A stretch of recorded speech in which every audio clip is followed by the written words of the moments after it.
Welcome to Infographic, the website that gives you information in three different ways. The infographic, a video explaining the infographic, and text. It gives the information in these three ways so that people can learn in the way that they choose, because people do assimilate information in different ways. So this first one's all about SEO and the changes in Google between 2012 and 2013. As we can see here, the areas in this right hand column are those parts of a website that have actually increased the likelihood of a website getting in superior rankings. The top here is the number of links, internal links in a website. This is something that's often forgotten by website designers and developers, and is very powerful, especially if the keywords are used here in those links. Now, links outside of a website are also very important here. Links going to other sites, particularly if they're authority sites, is very useful as well.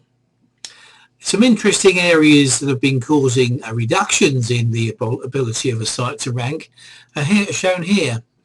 This indicates that using keywords in a header, the header 1 tag, can actually be a minor amount of negative factor on getting a good ranking in Google. But if you put them in H2, then it's a minor positive. This is really just saying don't really overuse keywords in any header tags. One interesting thing showing here is that adverts on a website have a minor adverse effect as well, which is strange because these are actually Google creations, but that's how it was between 2012 and 2013. Going a bit deeper into the on-page, by the way, being one of the three factors. You've got on-page, words on the page, off-page, links to a website, and now social media. All these three factors are those that form part of the mix for getting a good ranking. The mix changes, but those three elements are always constantly there.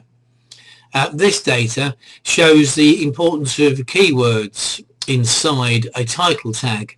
The title tag has always been the most important area of a web page, but this shows you that if you move them towards the beginning of the string, then that actually gives you a beneficial impact. Another area here is using the keywords in the domain name. This again is a very powerful area. It's only showing a minor effect there, but it can be really beneficial. Looking at the backlinks issue, links coming into a site, we see that the number of links actually is less important than it used to be. But if you have lots of no-follow links, then that is seen to be beneficial because Google thinks it's more natural.